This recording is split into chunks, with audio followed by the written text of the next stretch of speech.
السلام علیکم.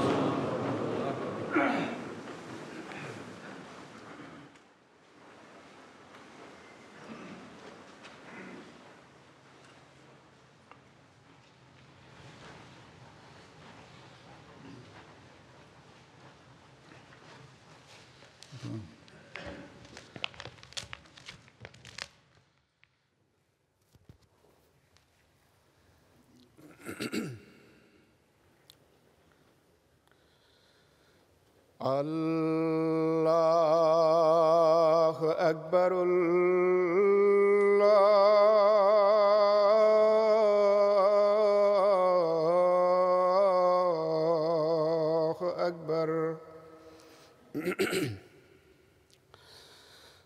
اللہ اکبر اللہ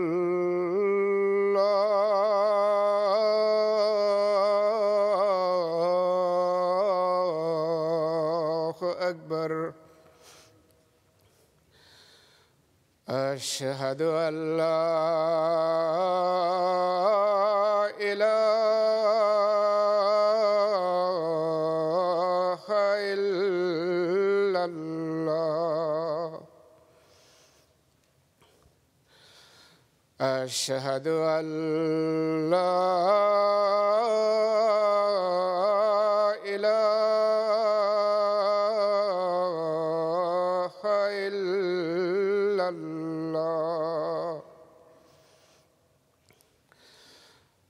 أشهد أن محمدًا رسول الله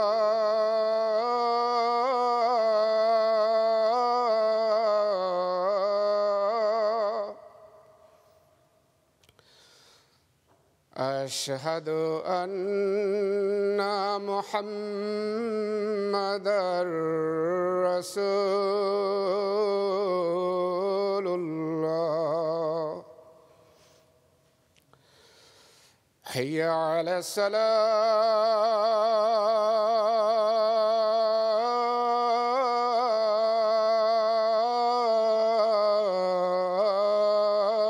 الصلاة حي على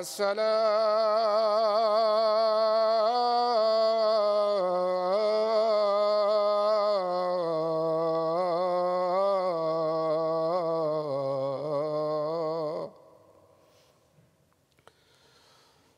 حي على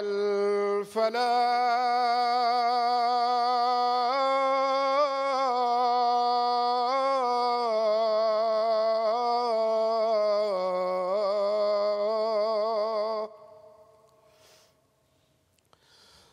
حي على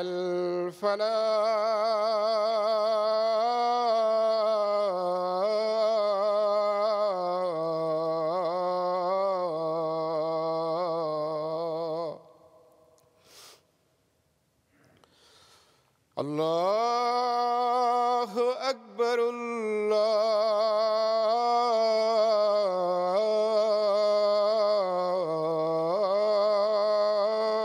الله أكبر لا إله إلا الله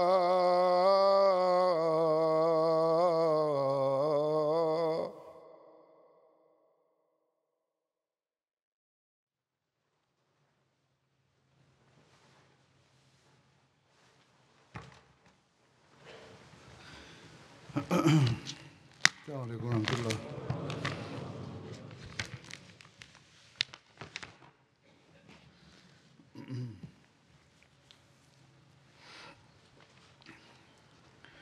أشهد أن لا إله إلا الله وحده لا شريك له وأشهد أن محمدًا عبده ورسوله أما بعد فأعوذ بالله من الشيطان الرجيم بسم الله الرحمن الرحيم الحمد لله رب العالمين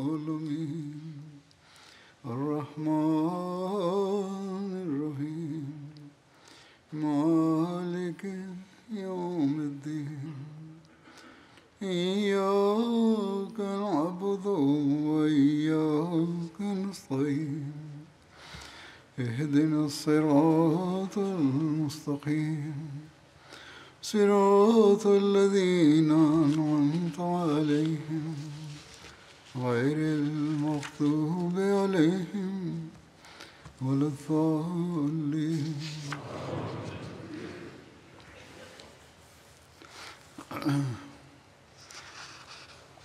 آج بھی میں سایہ کا ذکر کروں گا جو میرے پاس مواد ہے. اس میں سے فتح مکہ سے پہلے ان سرایہ کا بھی ذکر ملتا ہے، مختصر سا ذکر ہے. اس کے بعد دوسرا مضمون بیان کروں گا. سریہ جو ابو قتادہ کا ذکر ملتا ہے، ابو قتادہ انصاری کا، جو بطرف خضرہ تھا. یہ سریہ شعبان 8 ہجری میں ہوا. اس سریہ کے امیر ابو قتادہ تھے. خضرہ مدینہ منورہ کے شمال مشرق میں بنو محارب کی سرزمین میں شمار کیا جاتا تھا. یہ تہامہ کا علاقہ بھی تسلیم کیا جاتا تھا جو کہ نجد میں شامل ہے. یہاں بنو غطفان کی ایک شاخ رہائش پذیر تھی.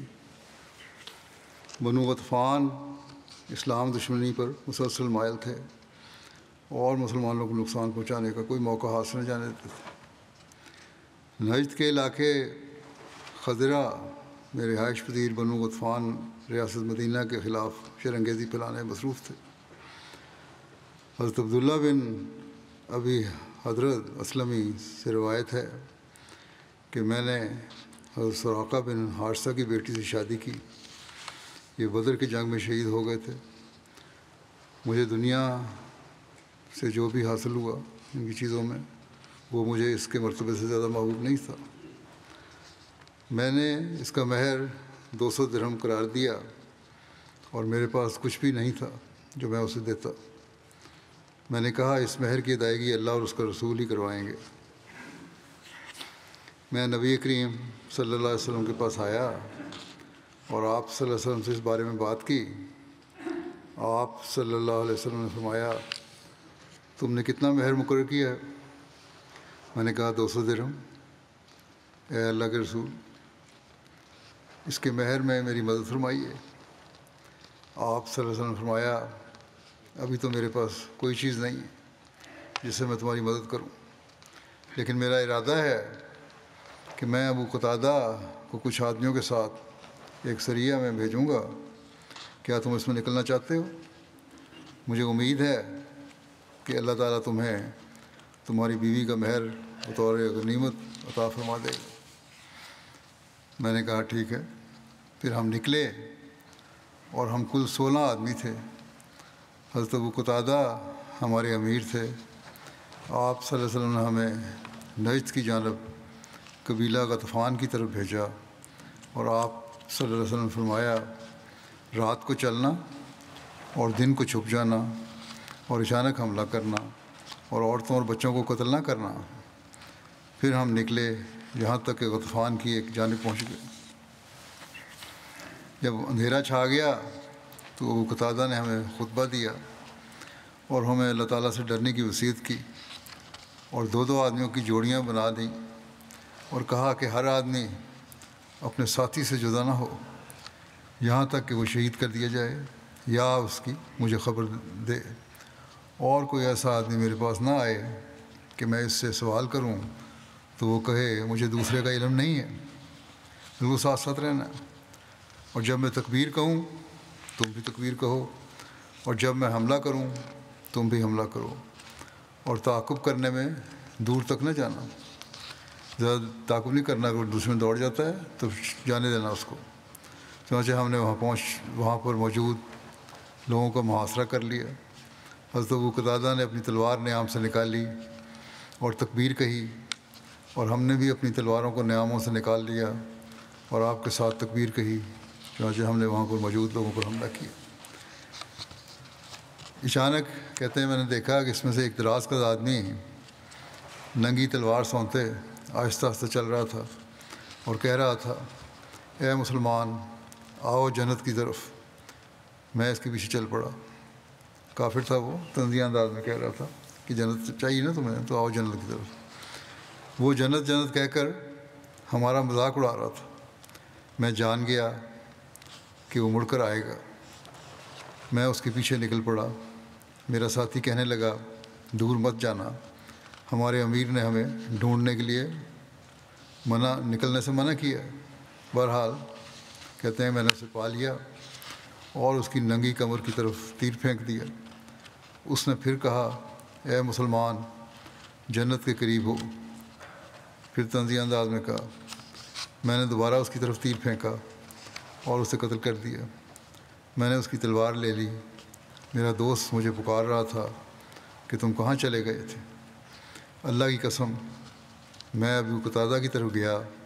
انہوں نے مجھ سے تمہارے متعلق پوچھا تو میں نے انہیں بتا دیا۔ میں نے کہا، کیا امیر نے میرے بارے میں پوچھا؟ اس نے کہا ہاں، اور وہ مجھ پر اور تم پر غصہ ہو رہے تھے۔ اس نے مجھے بتایا کہ مسلمانوں نے اموال غنیمت جمع کر لیے ہیں اور ان کے سرکردہ لوگوں کو قتل کر دیا۔ چنانچہ میں حضرت ابو قتادہ کے پاس آیا تو آپ نے مجھے ملامت کی۔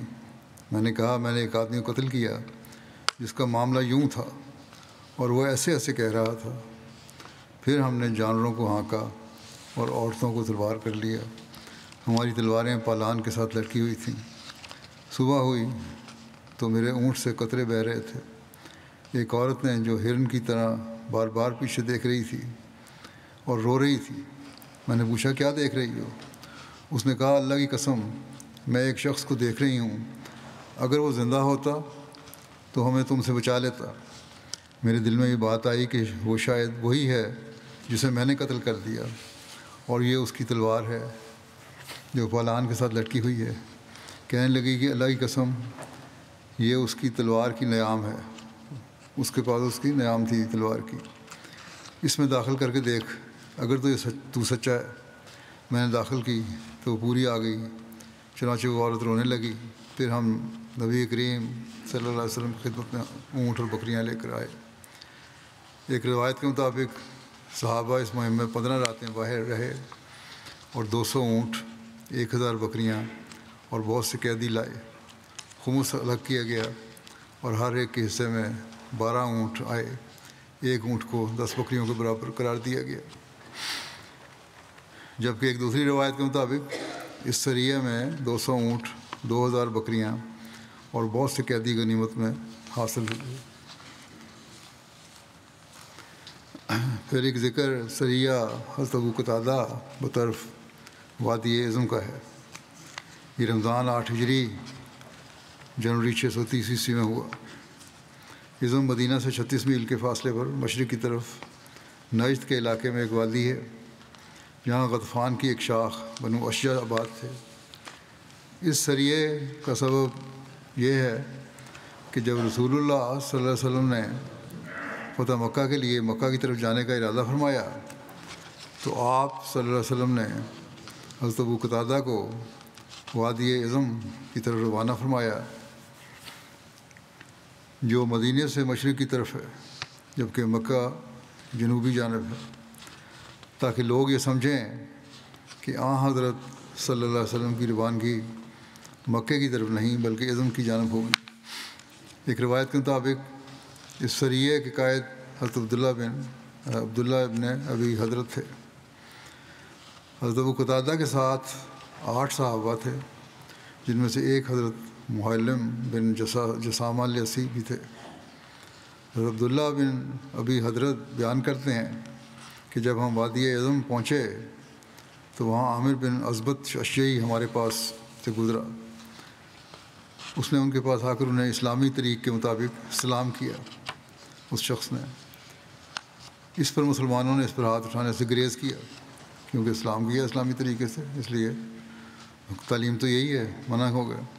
مگر حضرت معلم کا اس شخص کے ساتھ پہلے سے کوئی جھگڑا تھا، اس لیے انہوں نے عامر بن اسبت پر حملہ کر کے اسے قتل کر دیا، اور انہوں نے اس کا سامان اور اونٹ اپنے قبضے میں لے لیا۔ اس کے علاوہ کسی جتھے سے صحابہ کا سامنا نہ ہوا، چونکہ انہیں صرف مشرکین کی توجہ بٹانے کے لیے بھیجا گیا تھا، اس لیے صحابہ وہاں سے واپس ہو لیے۔ اسی دوران میں انہیں خبر ملی کہ رسول اللہ صلی اللہ علیہ وسلم مکے کے لیے روانہ ہو گئے ہیں، لہذا یہ بھی اسی طرف مڑ گئے، یہاں تک کہ راستے میں حضرت صلی اللہ علیہ وسلم سے جا ملے۔ جب یہ رسول اللہ صلی اللہ علیہ وسلم کے پاس آئے تو اس قتل کا جو یہ قتل کیا تھا انہوں نے، اس کا سارا واقعہ آپ کو بتایا۔ لکھا ہے اس تاریخ کی کتاب میں کہ یہ آیت نازل ہوئی کہ یا ایھا الذین آمنوا اذا ضربتم فی سبیل اللہ وتبینوا ولا تقولوا لمن القى الیکم السلام لست مؤمنا تبتغون عرض الحیات الدنیا وعند اللہ مغانم کثیرہ کذالک کنتم من قبل فمن اللہ علیکم وتبینوا ان اللہ کان بما تعملون خبیرا۔ یعنی اے وہ لوگو جو ایمان لائے ہو، جب تم اللہ کی راہ میں سفر کر رہے ہو تو اچھی طرح چھان بین کر لیا کرو، اور جو تم پر سلام بھیجے اس سے یہ نہ کہا کرو کہ تو مومن نہیں ہے۔ تم دنیاوی زندگی کے اموال چاہتے ہو تو اللہ کے پاس غنیمت کے کثیر سامان ہیں، اس سے پہلے تم اسی طرح ہوا کرتے تھے، پھر اللہ نے تم پر فضل کیا، بس خوب چھان بین کر لیا کرو، یقین اس سے جو تم کرتے ہو وہ تو باخبر ہے۔ یعنی اس سے منع کیا گیا ہے جو سلام کرے اس کو سے کوئی تعرض نہیں کرنا، اس کو کوئی سختی نہیں کرنی، اس کو قتل نہیں کرنا یا سزا نہیں دینی۔ یہ غزوہ جیسے کہ بیان ہوا ہے 8 ہجری میں ہوا ہے، لیکن یہ آیت جو ہے یہ سورہ نساء کی ہے، اور روایت کی سیرت ابن کثیر میں لکھی ہے، اور سورہ نساء کے بارے میں زیادہ اتفاق یہی ہے کہ یہ ہجرت کے 3 اور 5 سال کے درمیان نازل ہوئی تھی۔ یہ ہو سکتا ہے کہ اس واقعے کا پتہ لگنے پر حضرت صلی اللہ علیہ وسلم نے یہ آیت پڑھ کر اظہار ناپسندگی فرمایا ہو۔ بہرحال اس بات سے ہم نے ان کو منع فرمایا اس آیت کے حوالے سے۔ اس کے بعد اب آگندہ انشاءاللہ فتح مکہ کی امید ہے ذکر شروع ہوگا۔ اس وقت اب جماعت کے ایک بزرگ اور جید عالم، خلافت کے فدائی، دین کے بے مثل خادم کو ذکر کروں گا جن کی گزشتہ دنوں میں وفات ہوئی ہے۔ اسی طرح ایک اور فدائی مخلص احمدی کا جو ان دنوں اسیر تھے، وہیں ان کی وفات ہوئی، اور جو شواہد ہیں ان سے پتہ لگتا ہے اس لحاظ سے ان کا شہادت کا ہی رتبہ ہے۔ بہرحال پہلا ذکر ہے مکرم سید میر محمود احمد ناصر صاحب کا، جو سید میر محمد اسحاق صاحب رضی اللہ عنہ کے بیٹے تھے۔ گزشتہ دنوں 96 سال کی عمر میں وفات پا گئے، انا للہ و انا الیہ راجعون۔ آپ حضرت اماں جان حضرت نصرت جہاں بیگم کے بھتیجے تھے، اور حضرت مسلم ماؤد اور حضرت مریم صدیقہ صاحبہ کے داماد، اور جیسا کہ بتایا ہے پہلے کہ حضرت میر محمد اسحاق صاحب کے بیٹے اور آپ کی والدہ کا نام صالحہ بیگم تھا۔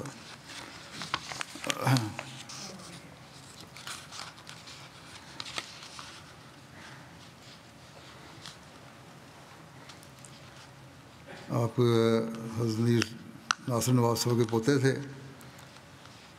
ان کی والدہ کا نام بھی صالحہ تھا، جو حضرت پیر منظور محمد صاحب کی بیٹی تھیں، جو حضرت صوفی احمد جان صاحب لدھیانوی کے ساتھ صاحبزادے تھے۔ سید محمود احمد صاحب ابتدائی تعلیم انہوں نے قادیان سے حاصل کی، پھر پنجاب یونیورسٹی سے BA کیا۔ مارچ 1944 میں اپنے والد حضرت سید میر محمد اسحاق صاحب کی وفات والے دن زندگی وقف کی۔ ان کے بیٹے عزیزہ محمد احمد نے مجھے لکھا ہے کہ 17 مارچ کو یہ بڑا اہمیت کا دن کہا کرتے تھے. تو انہوں نے ان سے پوچھا کہ آپ کے نزدیک یہ اہمیت کا دن کیوں ہے؟ تو انہوں نے کہا کہ اس دن میری والد کی وفات ہوئی تھی، میرے والد کی، اور حضرت مسلم موعود رضی اللہ عنہ نے اس جو سارا دن ہمارے گھر میں گزارا تھا، بلکہ نمازیں وہیں پڑھائی تھیں، اور ایک مختصر تقریر وہاں کی حضرت مسلم موعود نے، جس میں میر صاحب کی دینی خدمات اور ان کی وقف کی روح اور علمیت وغیرہ کا ذکر کیا. کہتے ہیں میر صاحب یہ سن کر، میر محمود احمد صاحب کہتے ہیں کہ میں کھڑا ہوا اور وہیں کہا حضرت خلیفہ ثانی کو کہ حضور میں وقف کرتا ہوں. اس پر حضرت مسلم موعود رضی اللہ عنہ کی بڑی جذباتی کیفیت ہو گئی. آپ نے اس کو بڑا سراہا. اس وقت سید میر محمود احمد صاحب کی عمر 14 سال تھی، اور پھر اس وعدے کو ایسا نبھایا کہ اس کی مثالیں کم ملتی ہیں. جماعتی خدمات یوں ہیں،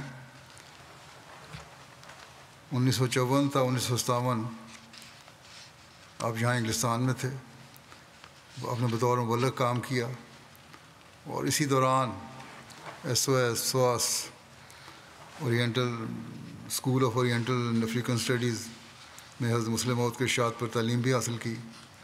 حضرت خلیفۃ المسیح رابع رحمہ اللہ تعالیٰ کے ساتھ ہی اکٹھے دونوں پڑھتے تھے. کچھ عرصہ لندن مشن کے سیکرٹری کے فرائض بھی سر انجام دیے. 1957 سے 1959 تک وکالت دیوان میں بطور ریزرو مبلغ رہے. پھر 1960 میں جامعہ میں بطور استاد مقرر ہوئے. 1978 تک یہ فرائض انجام دیے. 78 سے 82 تک امریکہ میں مبلغ رہے.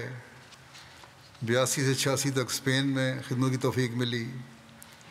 86 سے 89 تک بطور وکیل تصنیف کام کیا. 86 سے 2010 تک جامعہ احمدیہ ربوہ کے پرنسپل کے طور پر خدمت کی.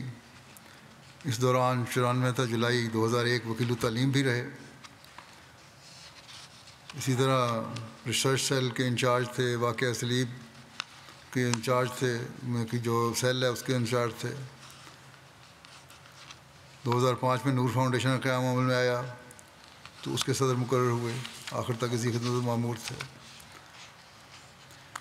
حضرت مسلم موعود رضی اللہ عنہ نے ان کو 3 جون 1962 کو مجلس افتاح کا ممبر مقرر فرمایا، اور نومبر 1972 تک آپ اس کے ممبر رہے.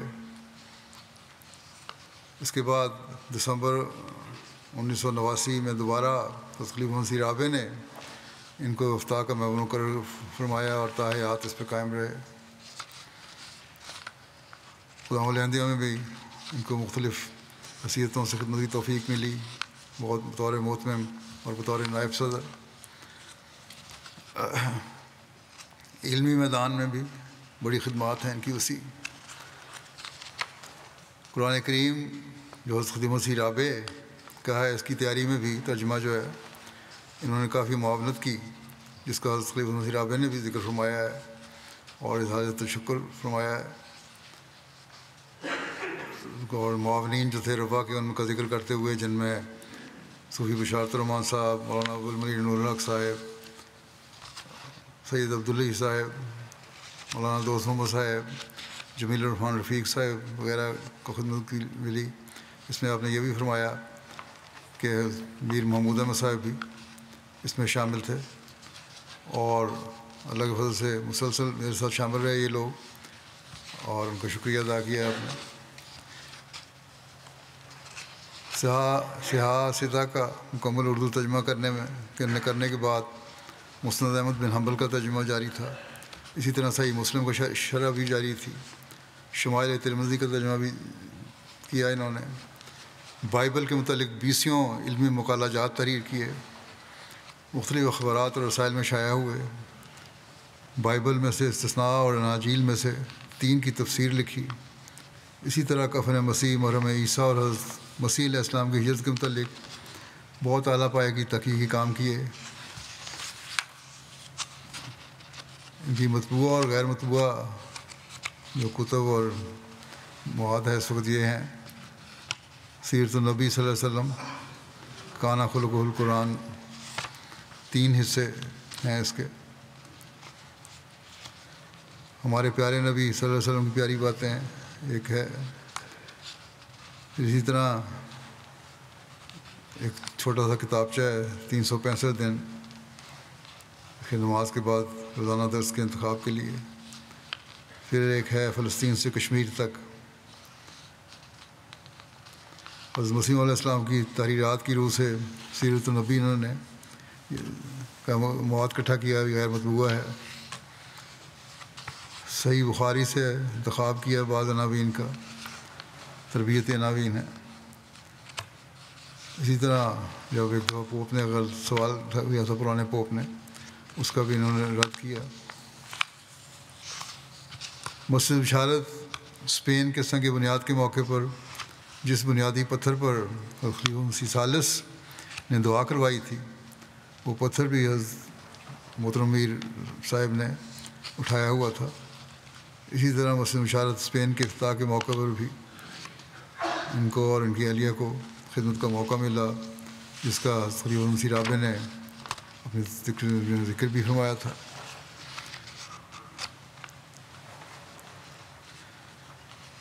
1955 میں جلسہ سالانہ کے افتتاح کے موقع پر حضرت خلیفہ مسیح ثانی نے نکاحوں کا اعلان فرمایا تھا۔ 8 نکاح تھے یہ، ان میں میر محمود احمد صاحب کا نکاح بھی تھا جو حضرت خلیفہ ثانی نے اپنی بیٹی عبد المتین صاحبہ کے ساتھ پڑھا تھا، اور اس میں حضرت خلیفہ ثانی نے فرمایا کہ عام طریقے کے مطابق نکاح 29 دسمبر کو ہوا کرتے تھے، مگر ان نکاحوں میں کچھ مستثنیات ہیں۔ ایک تو یہ کہ ایک نکاح میری اپنی لڑکی عبد المتین کا ہے جو سید میر محمود احمد ابن میر محمد اسحاق صاحب سے قرار پایا ہے۔ پھر اس پر تفصیل بیان کی، پھر یہ بھی بیان فرمایا کہ محمود احمد اس وقت لندن میں BA میں پڑھ رہے ہیں، اور اگر اللہ تعالیٰ نے خیریت رکھی تو ارادہ ہے کہ اگلے سال مئی میں وہ واپس آ جائیں۔ میں اپنے تینوں بچوں کو، جب آپ نے تینوں بچوں کا ذکر کیا، کو محمود احمد کو جو داماد ہے ان کے نام لیے پھر آپ نے خلیفہ ثانی نے میر محمود احمد کا، کہ محمود احمد کو جو داماد ہے، اور داؤد احمد کو جو داماد ہے سید میر داؤد احمد صاحب کا ذکر ہے، اور طاہر احمد کو جو طاہر مرحومہ کا لڑکا ہے خلیفہ مسیح رابع کا ذکر کیا۔ وہاں چھوڑ آیا ہوں تاکہ وہ تعلیم پائیں اور آئندہ سلسلے کی خدمت کریں۔ ان کو تاکید ہے کہ انگریزی میں لیاقت حاصل کریں۔ پھر آپ نے فرمایا کہ اگر انگریزی تعلیم اچھی طرح حاصل ہو جائے تو چونکہ یہ تینوں مولوی فاضل ہیں اور عربی تعلیم بھی ان کی نہایت اعلیٰ ہے، اگر انگریزی تعلیم بھی اعلیٰ ہو گئی تو قرآن شریف کا ترجمہ اور حضرت صاحب کی کتابیں یا حضرت مسیح علیہ السلام کی کتابوں کا ترجمہ انگریزی میں کر کے وہ سلسلے کی اشاعت میں مددگار ہو سکتے ہیں۔ فرمایا کہ ریویو آف ریلیجنز میں بھی اس بات کا محتاج ہے کہ اس کا کوئی اچھا اور لائق ایڈیٹر ہو۔ اس غرض کے لیے میں اپنے بچوں کو وہاں چھوڑ آیا ہوں۔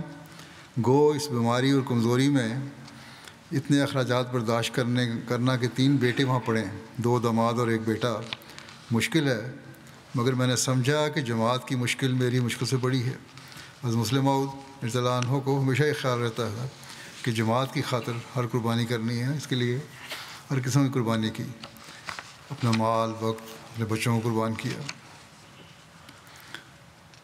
حضرت خلیفہ مسیح ثالث نے 1982 میں ان کے سب سے بڑے بیٹے کا نکاح پڑھایا، اس میں سید میر محمود احمد صاحب کا ذکر حضرت میر محمد اسحاق صاحب کے اولاد کے ذکر کے ضمن میں کیا۔ اس میں آپ نے فرمایا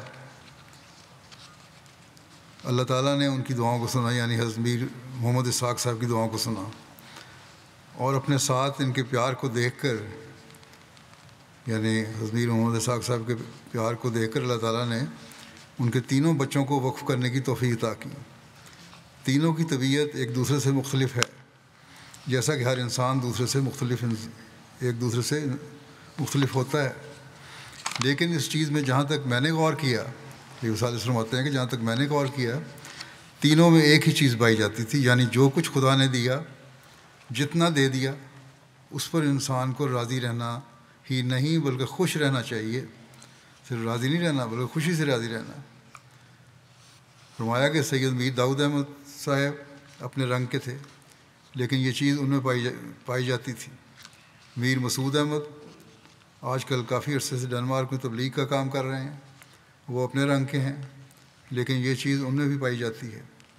اور ان کے چھوٹے بھائی میر محمود احمد، جن کے بچے کا نکاح کا میں اعلان کروں گا، وہ اپنے رنگ کے واقف زندگی ہیں، لیکن یہ چیز ان میں کامن ہے ساروں میں، کہ خوشی سے رہنا اور جو جماعت دے اس کو قبول کرنا اور کسی قسم مطالبہ نہ کرنا۔ فرماتے ہیں کہ ان کے باپ کا یہ ورثہ پوری نسل میں آگے چلا ہے۔ خدا تعالیٰ نے حضرت مامو جان رضی اللہ عنہ کی اولاد پر، یعنی میر اسحاق صاحب کی اولاد پر بڑا فضل کیا ہے۔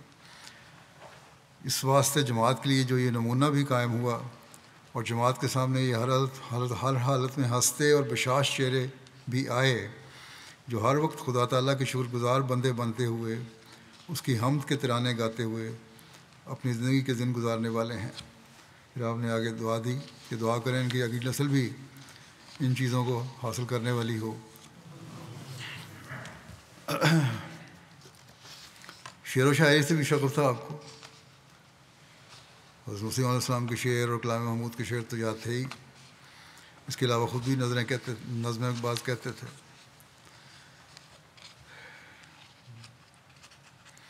پھر ایک دفعہ انہوں نے مربیوں کو جو جامعہ میں آنا چاہتے ہیں، ابھی آیا ہی نہیں، اور مربی بنی خواہش رکھتے ہیں، ایک نصیحت کی اور ایک لایا عمل دیا۔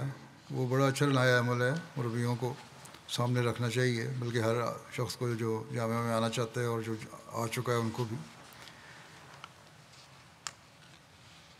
پہلا بات یہ لکھی کہ روزانہ صبح 3 بجے اٹھ کر وضو کر کے، پاکستان کے وقت مطابق تو وہی وقت بنتا ہے تہجد کا، کہ تہجد ادا کریں۔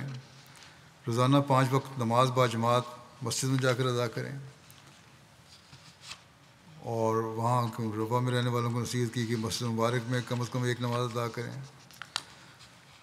پھر روزانہ خدا تعالیٰ کی رضا کے لیے، رسول کریم صلی اللہ علیہ وسلم کی محبت کے لیے، حضرت مسیح علیہ السلام کی محبت کے لیے، خلافت کی محبت کے لیے دعا مانگیں۔ پھر 5ویں بات یہ ہے کہ تسبیح، درود شریف، استغفار کو اپنا شعار بنائیں۔ 6ٹھی بات یہ ہے کہ حضرت صاحب یا خلیفہ وقت کی خدمت میں محبت اور عقیدت کے جذبات کے ساتھ دعا کی درخواست کرتے ہوئے خط لکھا کریں۔ 7ویں بات یہ کہ اپنے موجودہ فرائض اور ذمہ داریاں احسن طریقے پر ادا کریں۔ 8ویں بات یہ ہے کہ اپنے والدین کی خدمت کریں، اور اگر وہ دور ہیں تو انہیں دعاؤں میں یاد رکھیں۔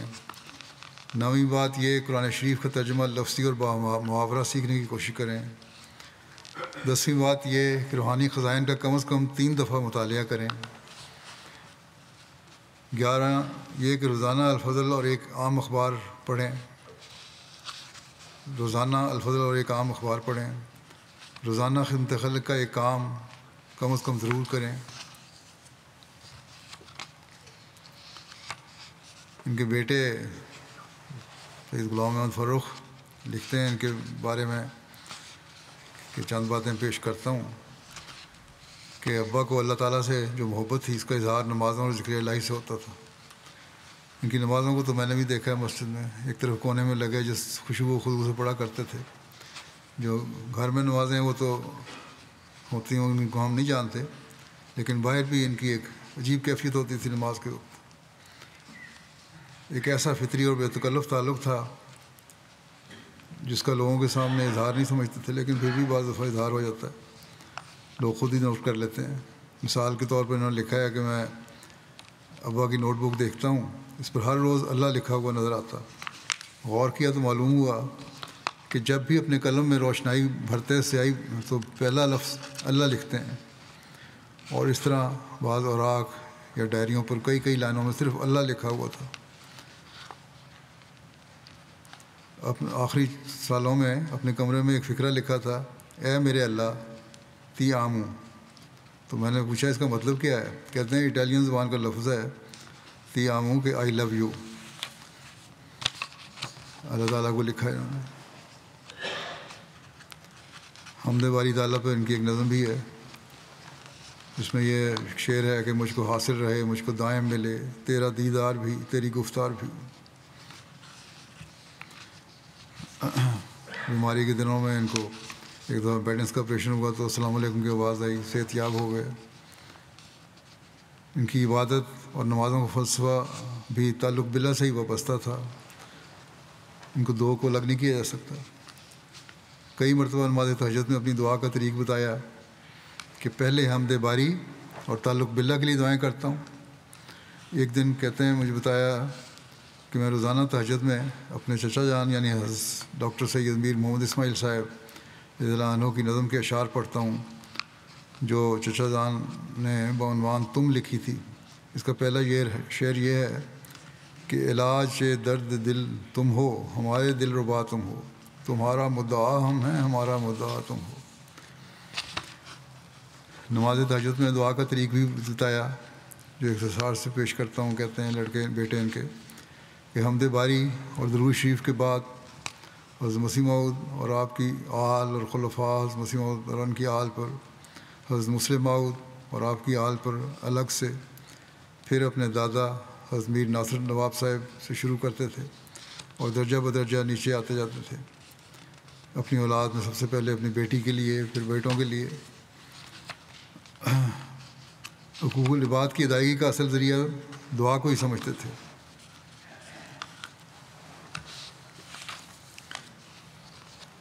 خلافت سے محبت لگتی تھی نہ تو تھی, لیکن سب سے بڑھ کے محبت ان کی حضور صلی اللہ علیہ وسلم سے تھا. عشق تھی, عشق تھا. ایک اتباع سنت رسول کی کوشش کرتے تھے. چھوٹی چھوٹی باتوں سے اس کا اظہار ہوتا تھا. کہتے ہیں ان کے بیٹے کے ایک دو مرتبہ اس طرح ہوا کہ آپ کسی بے آرام کرسی پہ بیٹھے ہوئے تھے اور میں کسی دوسری کرسی پہ بیٹھا تھا آرام سے. میں اٹھا اور ان کے لیے کرسی خالی کی, لیکن اس پر نہیں بیٹھے کہ حضور صلی اللہ علیہ وسلم نے کسی کو اس کی جگہ سے اٹھا کر خود بیٹھنے سے منع فرمایا ہوا ہے. بے شک بیٹے ہو تم میرے, لیکن یہ حضرت صلی اللہ علیہ وسلم کی سنت کے خلاف ہے کہ دوسرے کی کرسی بیٹھنے کی جگہ پہ قبضہ کیا جائے, اس لیے میں نہیں بیٹھوں گا. اسی طرح راستہ میں آتے جاتے سلام کرنے میں پہل کرنے کی کوشش کرتے. جمعہ کے دن جمعہ کی نماز کے بعد اور عصر کی نماز کے بعد دعا کرنے مشغول رہتے اور اس بات کو ناپسند کرتے کہ کوئی ان سے ملنے بھی آئے اس دوران میں, کیونکہ حضور صلی اللہ علیہ وسلم نے فرمایا ہے کہ یہ قبولیت دعا کا وقت ہوتا ہے. کہتے ہیں ہم بچے بھی اس سے گریز کرتے تھے کہ ان کے پاس اس وقت میں جائیں.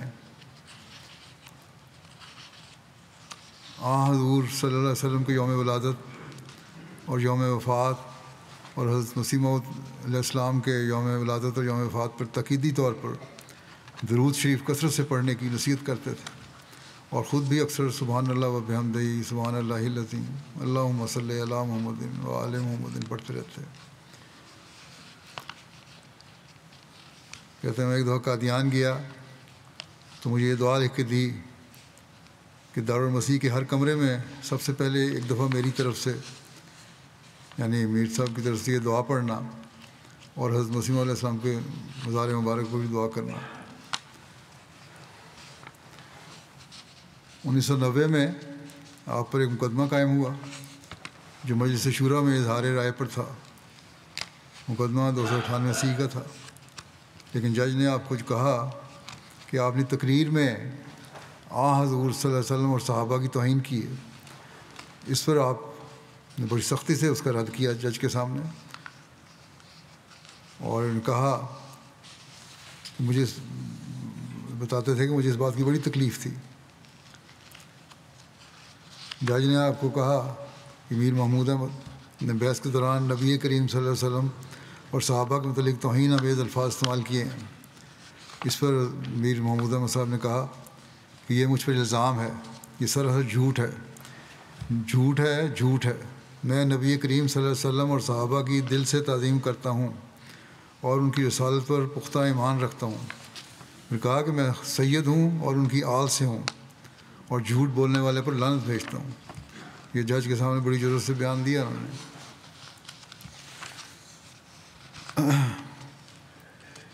آخری بیماری کے دنوں میں تو خاص طور پر دعاؤں میں درود شریف بہت زیادہ پڑھتے تھے. اور یہ الفاظ بڑے دہراتے تھے کہ میں محمد مصطفیٰ صلی اللہ علیہ وسلم کا غلام ہوں.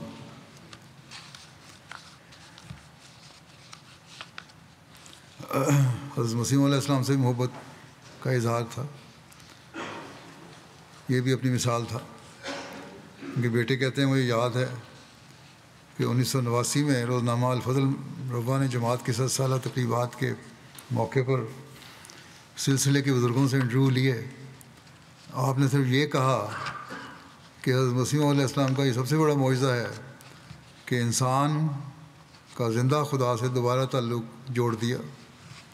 اس طرح کے الفاظ تھے ان کے.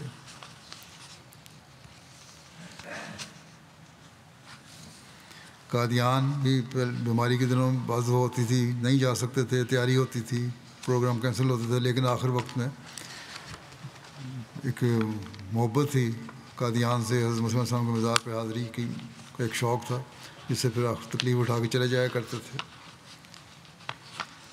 مطالعہ کے بارے میں لکھا ہے قرآن کریم، بخاری، روحانی خزائن کا مطالعہ آپ کی روزانہ زندگی کا معمول تھا اور ہمیں بھی اس کی تلقین کرتے تھے. جو لوگ ملنے آتے ان کو بھی مطالعے کی تلقین کرتے. 1990 میں ان پہ مقدمہ ہوا. ایک رات چنیوٹ کے حوالات میں بھی رہے. کہتے ہیں میں ملنے گیا تو انہوں نے کہا مجھے بالٹی اور مگ اور براہین احمدیہ لا دو. تو میاں خورشید احمد صاحب ساتھ تھے. انہوں نے کہا کہ اتنی تنگ حوالات میں، اتنی گرمی میں اتنی مشکل کتاب تم کتنا پڑھو گے؟ انہوں نے کہا تھا کوئی نہیں، میرے لیے مشکل نہیں، پہلے بھی 5 دفعہ پڑھ چکا ہوں اس کو. بہرحال وہاں چھوٹی سی جگہ، گرمی کے دن بڑی تکلیف میں انہوں نے گزارا. ایک دن بھی کیونکہ طبیعت نفیس تھی، نفاست تھی طبیعت میں، اس لیے ان کے لحاظ سے یہ بہت بڑی تنگی تھی. لیکن اس موقع پر بھی حضرت مسیح علیہ السلام کی کتاب پڑھنے کی فکر تھی.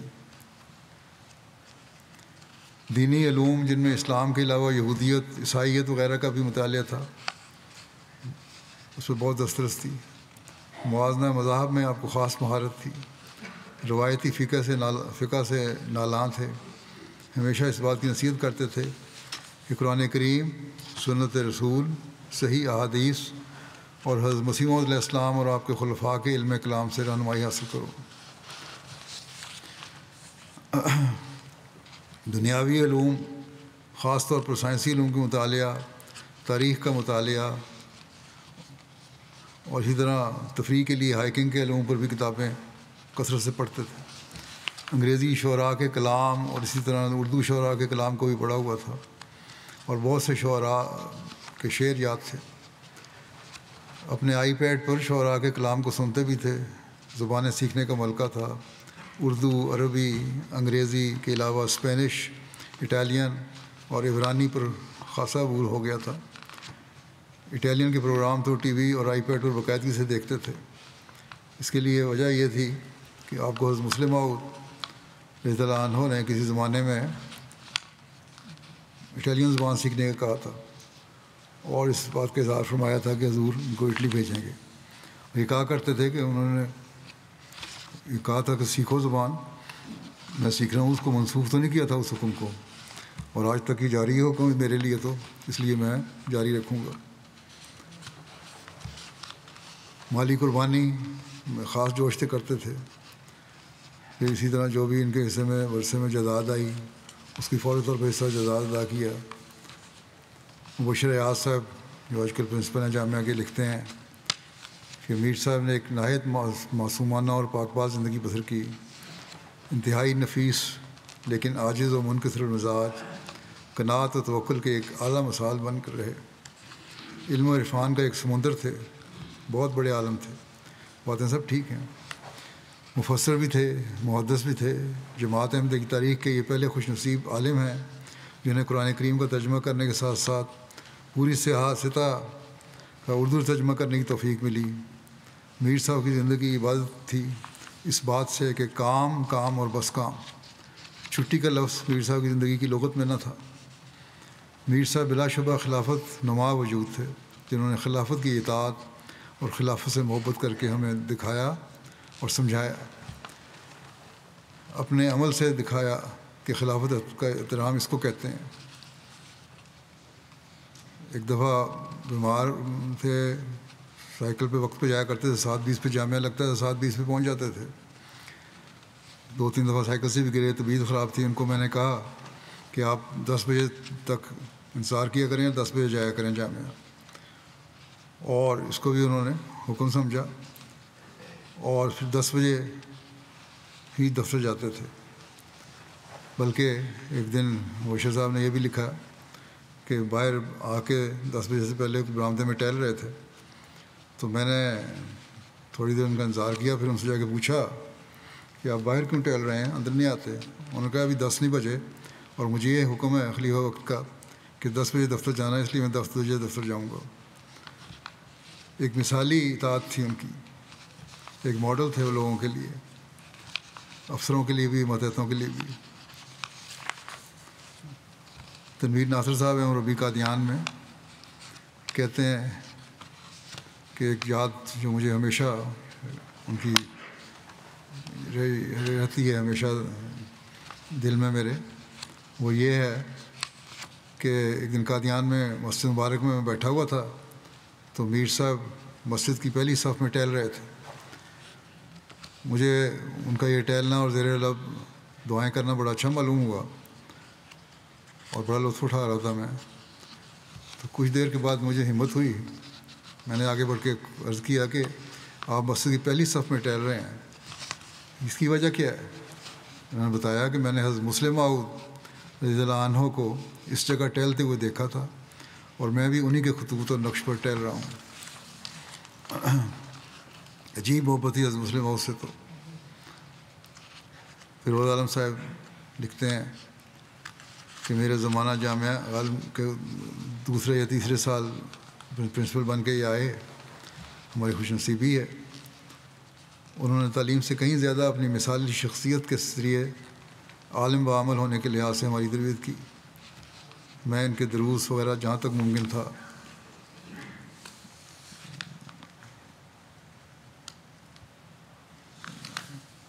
ان پہ سنتا اور ان پہ عمل کرنے کی کوشش کرتا. انہوں نے ہمیں موازنہ مذاہب پڑھایا. اکثر وہ ہمیں دلائل لکھاتے اور سمجھاتے تھے جو حضرت مسیح موعود علیہ السلام نے اپنی تحریرات میں پیش فرمائے ہیں. کہتے ہیں وہ یاد ہے ایک دفعہ حضرت عیسیٰ علیہ السلام کے معجزات کے بارے میں پڑھا رہے تھے. اچانک سوالیہ انداز میں فرمایا کہ کیا آج بھی معجزات رونما ہوتے ہیں؟ پھر اپنا ایک تجربہ سناتے ہوئے فرمایا کہ ایک دفعہ جلسے کے دنوں میں کہیں ان کی ڈیوٹی کے دوران ایسا ہوا کہ کھانا بہت تھوڑا تھا. اچانک کافی سارے مہمان آ گئے. جو معمولی سا کھانا آیا اسے تقسیم کرنا شروع کیا. اللہ تعالیٰ برکت دیتا گیا، سب نے کھایا اور کوئی کمی محسوس نہیں ہوئی.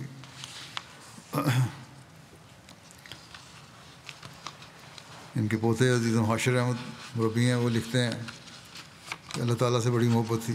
ایک عجیب اثر چھوڑا تھا اللہ تعالیٰ کی محبت کا ہر ایک کے دل میں، بڑوں میں چھوٹوں میں. تہجد میں باقاعدہ تھے، نمازوں میں باقاعدہ تھے. اب یہ مربی بن گئے، ان کو بھی چاہیے کہ اپنے دادا کے نقش قدم پر چلنے کی کوشش کریں. قرآن کریم سے محبت ایسی تھی کہ ایسا عشق کبھی نہیں دیکھا. لمبی لمبی تلاوت کیا کرتے تھے فجر کے بعد. کہتے ہیں میں طفل تھا تو مجھے عرصہ ان کے گھر رہنے کا کچھ عرصہ گھر رہنے کا موقع ملا اور تہجد پڑھنے کے بعد نماز فجر کے لیے مجھے اٹھاتے، پھر لمبی تلاوت کرتے، بڑے غور اور محبت سے پڑھا کرتے تھے. مجھے بڑا اثر تھا اس کا. اور جب بھی کہتے ہیں میں جامعہ میں داخل ہوا، کینیڈا جامعہ میں داخل ہوئے، جب وہاں جاتا تھا پوچھتے تھے قرآن کریم کا ترجمہ اور تفسیر الگ الگ پڑھاتے ہیں یا اکٹھے؟ تو میں نے انہیں کہا کہ الگ الگ. اس پہ خوش تھے کہ ایسا ہونا چاہیے، لوگ تفسیر آ جاتی ہے اور ترجمہ نہیں آتا. حضرت مسیح علیہ السلام سے محبت کا ذکر انہوں نے اس طرح کیا ہے کہ روحانی خزائن کے دیوانے تھے. مجھے بہت مرتبہ یہ کہا کہ میں نے حضرت اقدس علیہ السلام کی کتب بہت مرتبہ پڑھی ہیں مگر ہر دفعہ نئے مضامین نکلتے چلے آتے ہیں. مجھے کہا کرتے تھے کہ روحانی خزائن پڑھ لو تو تمہیں قرآن حدیث سیرت سب کی سمجھ آئے گی. یہ بات تو مجھے بھی انہوں نے ایک دفعہ بتائی تھی. وہ کہنے لگے کہ میں نے حضرت مسیح السلام کی تمام کتب 3 دفعہ تو ضرور پڑھ لی ہیں اور بعض کتابیں 3 سے زائد مرتبہ بھی پڑھی ہوئی ہیں، لیکن عاجزی کی انتہا تھی، کبھی علمیت کا اظہار نہیں کیا۔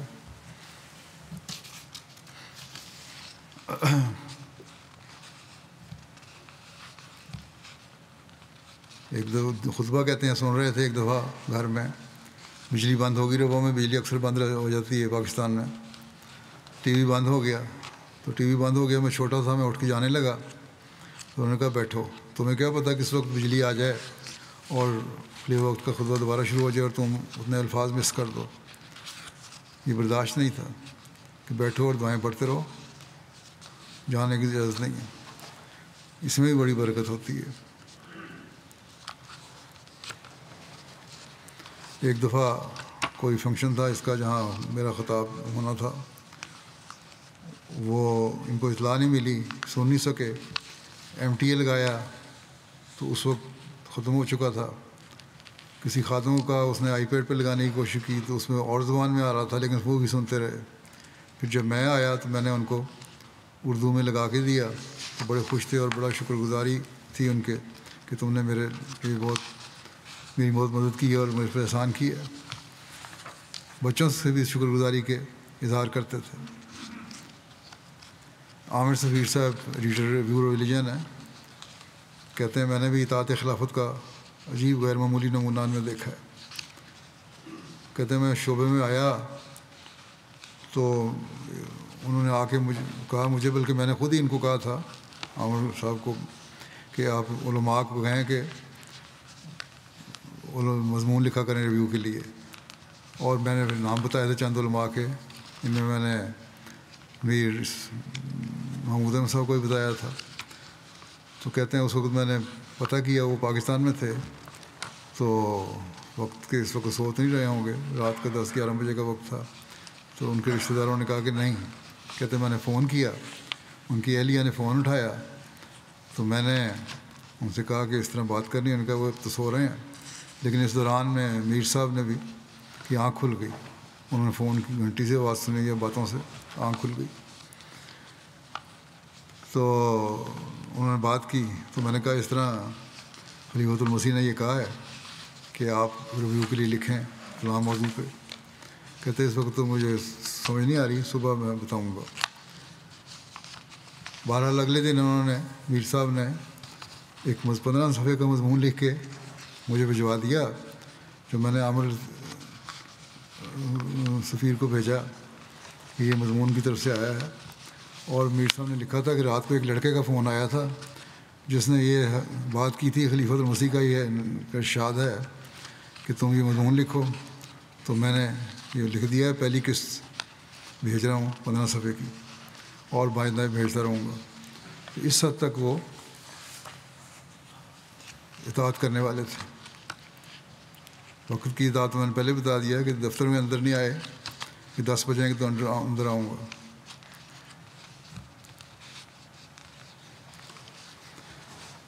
پھر جو ان کا پروگرام ہوتا تھا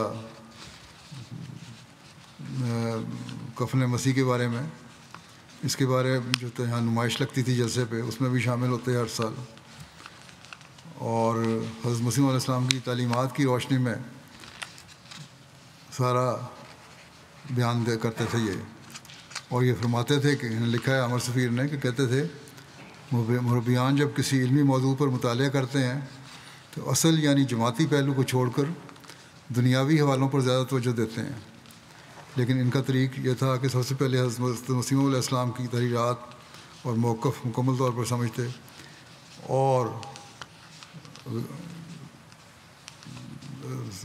پھر بعد میں غیر جماعتی یا سیکولر پہلوؤں کو دیکھتے، نہ کہ اس کو الٹ۔ کہتے ہیں کہ میر صاحب بڑے اعتماد سے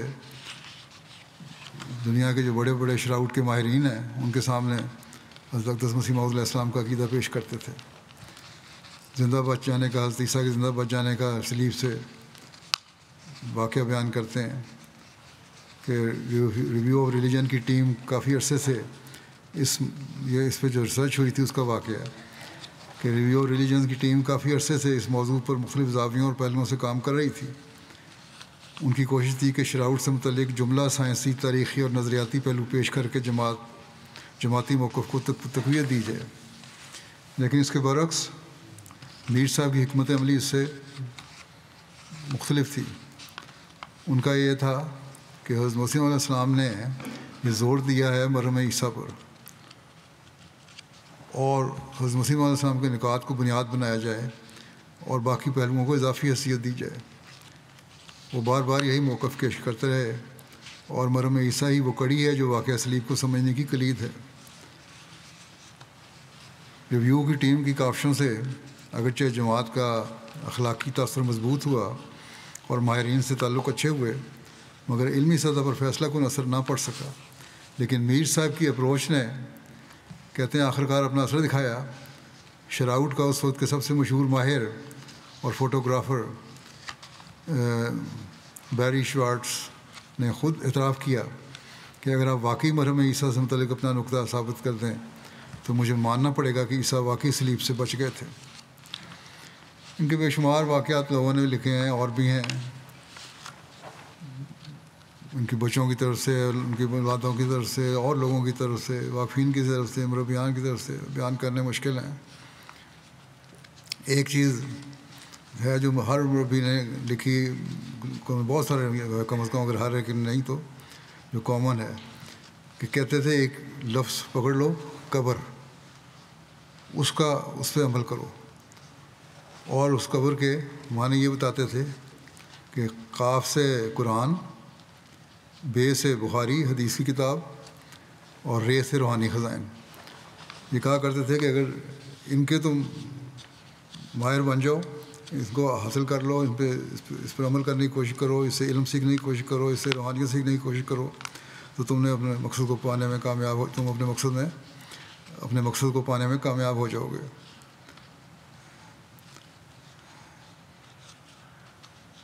ویسے بھی قبر کا خود لفظ بھی ایسا ہے کہ اگر انسان کو یاد رہے تو خدا تعالیٰ یاد رہتا ہے، اور جب خدا تعالیٰ یاد رہے تو پھر انسان تقویٰ پر چلنے کی کوشش بھی کرتا ہے۔ بہرحال خلافت کے ایک عظیم معاون اور مددگار تھے، جانثار تھے، حرف پر عمل کرنے والے تھے، باوفا تھے، ایسے سلطان نصیر تھے جو کم ہی ملتے ہیں۔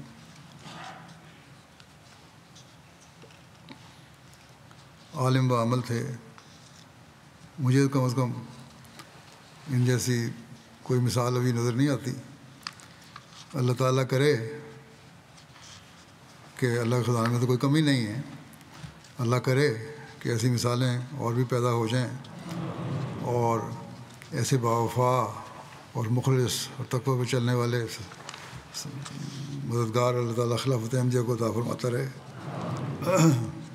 اور ان کے اولاد کو بھی ان کے باپ کی دعاؤں کا حساب دار بنائے، اور ان کے عمل پر، ان کی نصیحتوں پر چلنے کی کوشش، ان کی توفیق عطا فرمائے۔ دوسرا ذکر، جیسا کہ میں نے کہا، ہے مکرم ایک احمدی کا جو گزشتہ دنوں میں سیری میں وفات جن کی ہوئی،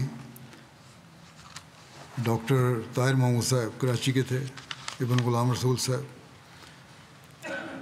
انا للہ و انا الیہ راجعون۔ وقت وفات ان کی عمر 17 سال تھی۔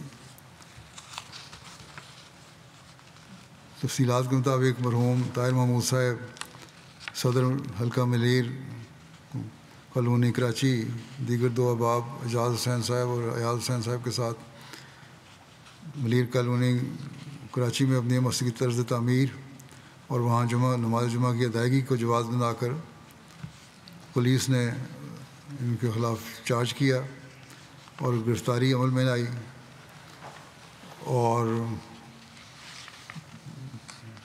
پہلے قبل گرفتاری ضمانت کروائی گئی تھی، لیکن بعد میں ان کی ضمانت منسوخ ہو گئی اور ان کو گرفتار کر لیا گیا۔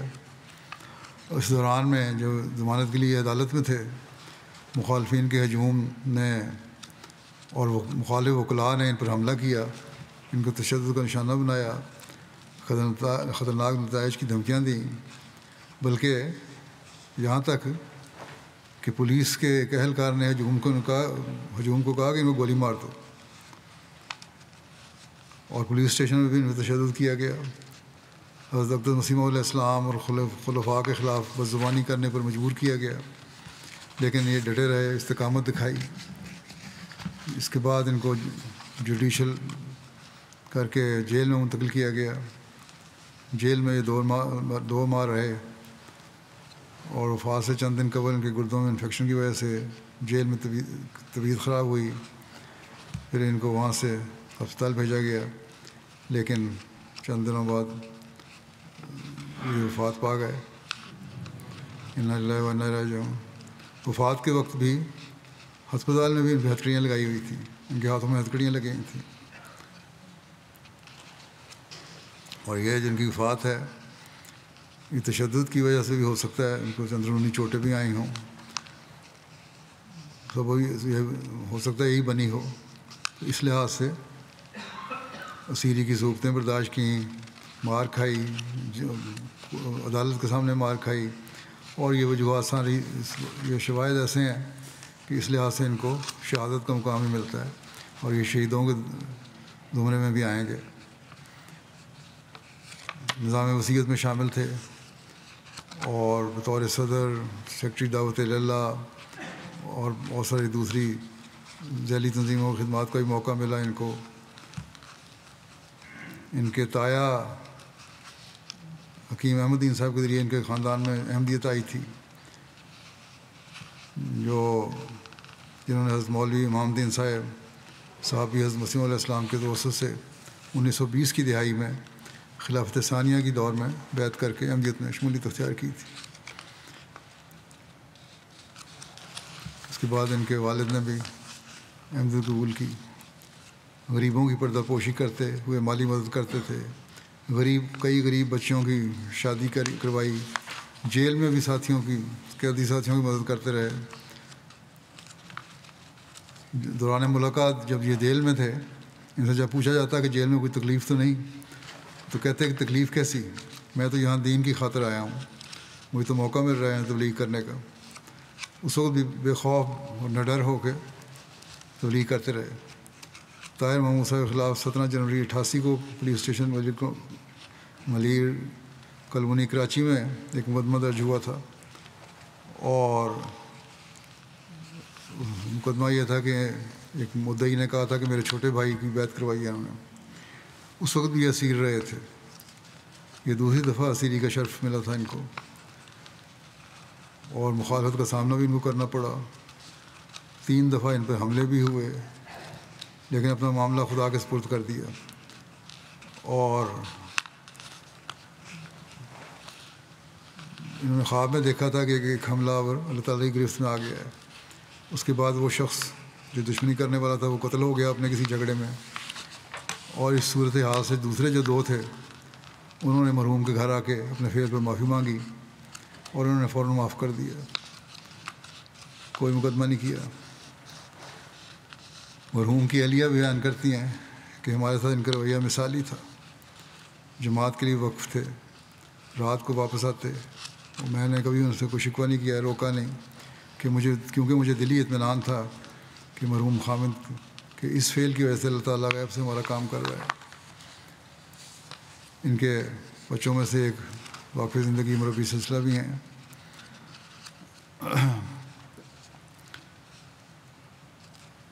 انہوں نے لکھا ہے کہ 1980 کی دہائی میں اسیر راہ مولا بننے کی سعادت نصیب ہوئی تھی۔ اس موقع پر پولیس نے آپ کو بہت تشدد کیا تھا، تو کوئی جب کہتا تھا تشدد کا کہ اب آپ احتیاط کیا کریں، تو کہتے تھے بڑے جذباتی انداز میں کہ میں نے اب پولیس کی مار کھا لی ہے، اس لیے اب مجھے کوئی ڈر اور خوف نہیں رہا، اب تو میں بے دھڑک ہو کے دعوت اللہ کرتا ہوں۔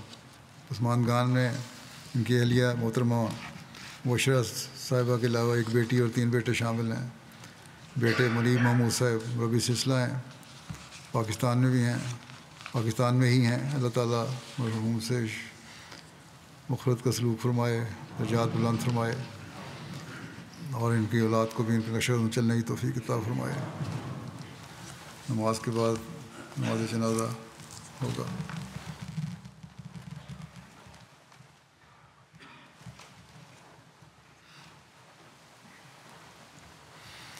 الحمد لله نحمده ونستعينه ونستغفره ونؤمن به ونتوكل عليه ونعوذ بالله من شرور أنفسنا ومن سيئات أعمالنا من يهده الله فلا مضل له ومن يضلل فلا هادي له ونشهد أن لا إله إلا الله ونشهد أن محمدا عبده ورسوله. عباد الله رحمكم الله إن الله يأمر بالعدل والإحسان وإيتاء ذي القربى وينهى عن الفحشاء والمنكر والبغي يعظكم لعلكم تذكرون. اذكروا الله يذكركم وادعوه يستجب لكم ولذكر الله أكبر.